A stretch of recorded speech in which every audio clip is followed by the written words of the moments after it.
We are joined by the away head coach, Coach Brandon Truter. Welcome, sir. Coach, if you may just please give us a brief summary of the match from your perspective. Yeah, always a difficult place to come to. Coming into this game, of course, you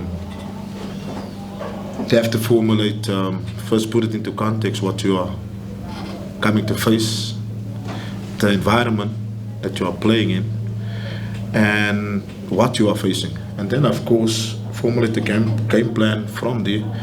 It's most important is where we come from, what we've been through, what we've endured, and what we can do at the moment. At the moment, and the game plan, I think we did very well in the opening stanza. Pressed them a bit high. It was unlike Pirates to kick long balls out. Sipo did it 2 or 3 times during that period. And then, I think they scored around about the 25th, 27th minute, which is a mistake from Ian, unlike him. And I think here in the we finished the half well, except of course for the goal conceded. But with the scoreline in there, you have to change a few things, trying to get something from the match. We came out pressing a bit higher, made it a bit more difficult for them and allowed them to have the ball in certain areas. They created a half chance here and there. And then changing the formation with the changes we made, and also protecting Moses Matembo, who's on a yellow card, and then also Kaba picked up a yellow card in the central defence, and was a few tackles that came from my boys that we could have been a man down. But other than that, I think we managed it well. The game was then played in the middle third and in their last third, so yeah, we were a bit on the front foot during the closing stages, trying to get something, but they held out, and well done to them. Okay, we'll now take open for questions. Are there any questions from the floor? Please by your show hands, identify yourself as well as the media company you represent. Coach Prakis?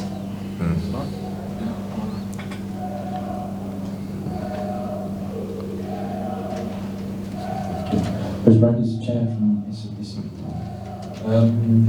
Just looking at the table, you're a bit concerned. I know you obviously, when you won on Saturday, you said you would have preferred 3 points. But also the 1 goal in the 7 league games so far, what do you put if you were to put your finger on it, what is it about, that you guys are struggling to find the net?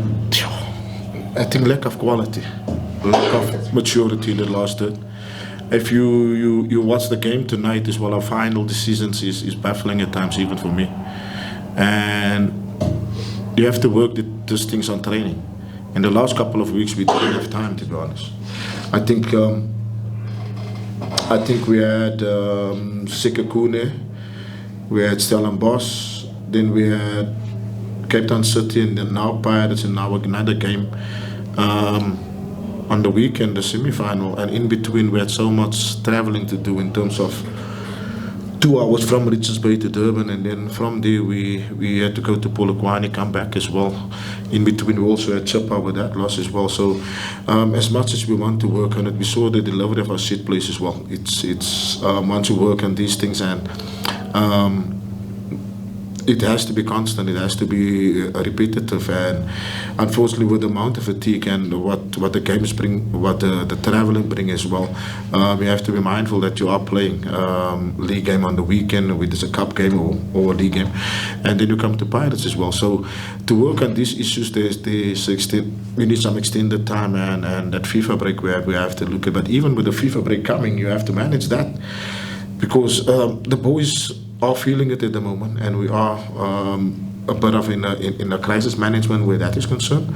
But we have a semi-final. The semi-final brings a different atmosphere. It brings a different feel to the game, and they'll manage it. They'll be up for it on Saturday. But from a theory perspective, and also from a fact that there is fatigue and we have to manage it, there's hardly any time to work on it. But in terms of quality, you can see it, we are lacking it. In terms of decision making, we are lacking it. at times it feels like you keep on working, but in the game it's totally different. Right? So yeah. But we'll be positive about it. We have finished with Pirates this season. So yeah, I don't know why this league game was played now. We still have a calendar year ahead of us. But we've played the big hitters in the league, all of them. We would have liked to pick up points on the road, with us a point or win. But in front of us, it looks a bit easier, let's put it that way, because we're playing all the teams that's around us that's currently up, with the exception maybe of Sundowns, that's late in December. But we've played second place Pirate, third place Stellenbosch, fourth place Sekakune, we've played Cape Town City, we've played Pirates twice already, so happy days ahead hopefully.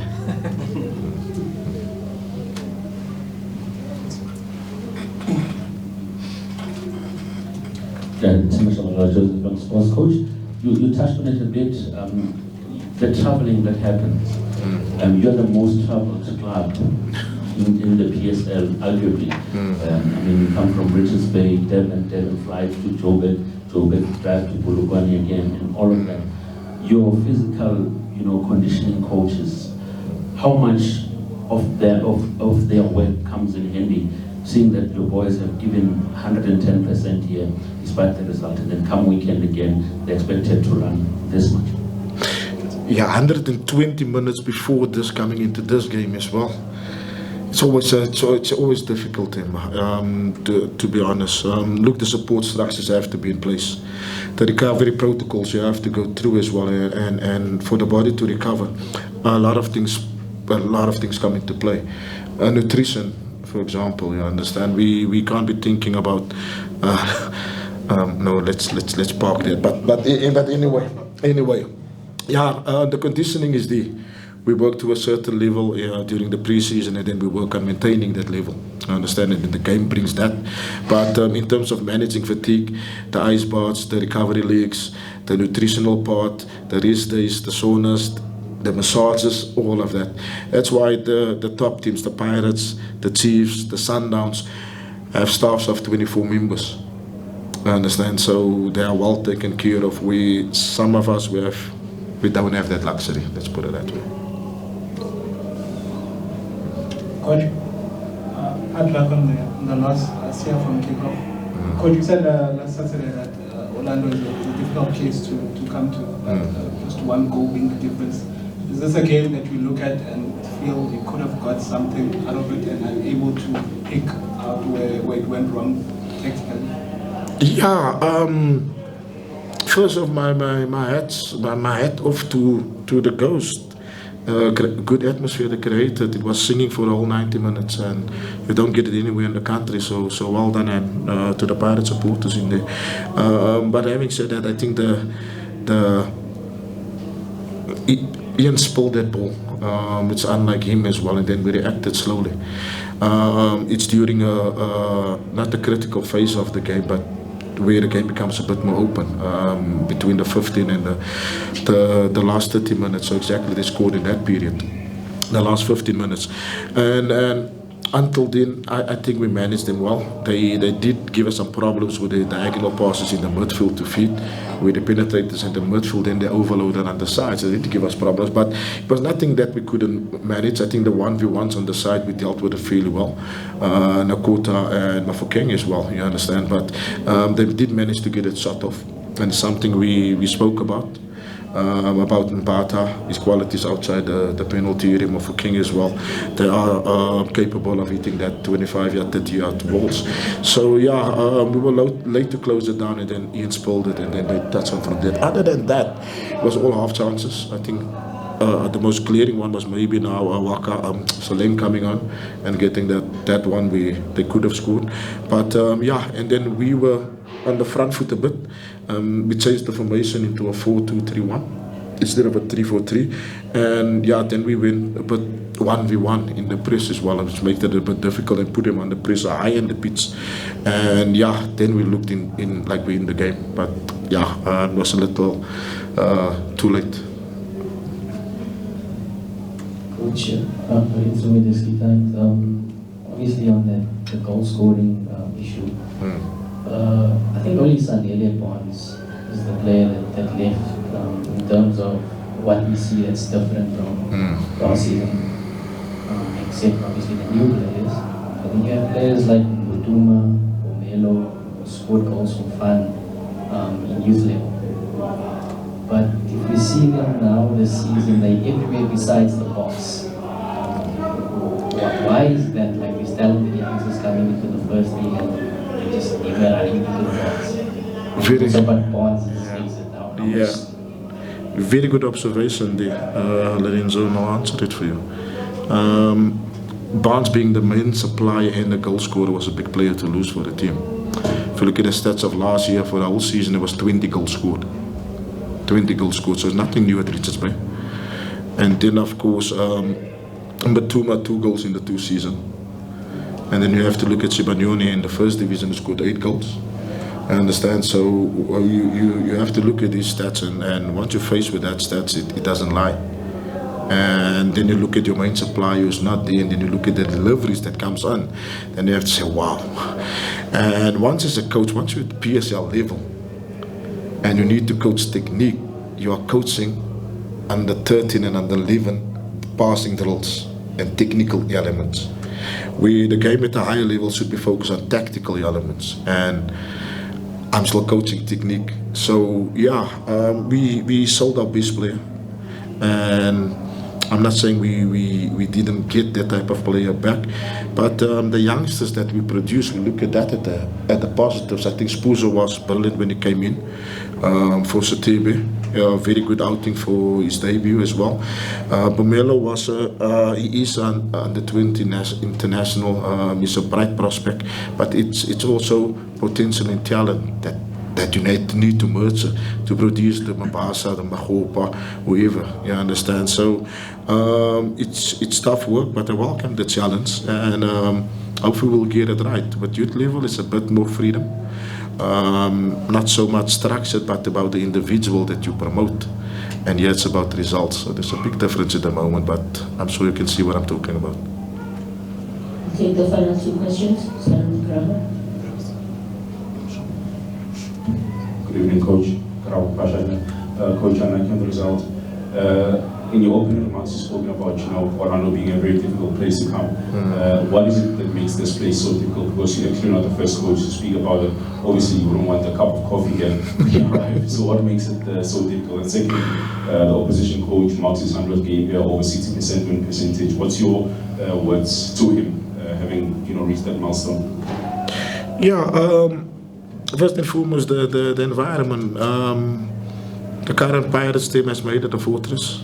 They don't give much away in terms of goals conceded, and then the supporters as well. They get behind the team and they keep on supporting irrespective of what, and that cheering you hear and that builds the confidence that drives you forward. So it's difficult to play, and once the opposition play as well, they get on their backs as well. So mentally it's tough to stay in the game, and then of course any mistakes they get jumped on. So they have their 12th player in the goals that's there as well. And for Jose, it's one of the few foreign coaches that has come in and actually added value to the league.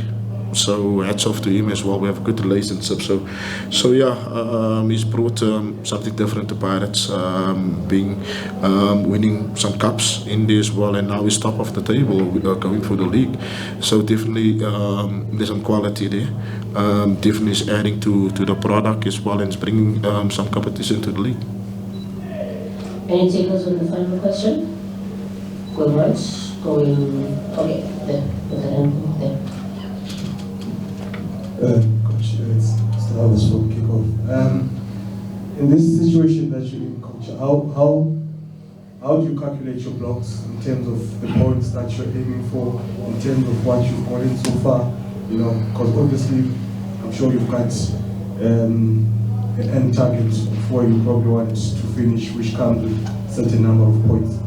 How are you planning around that, seeing that you've done a quarter of the season now so far?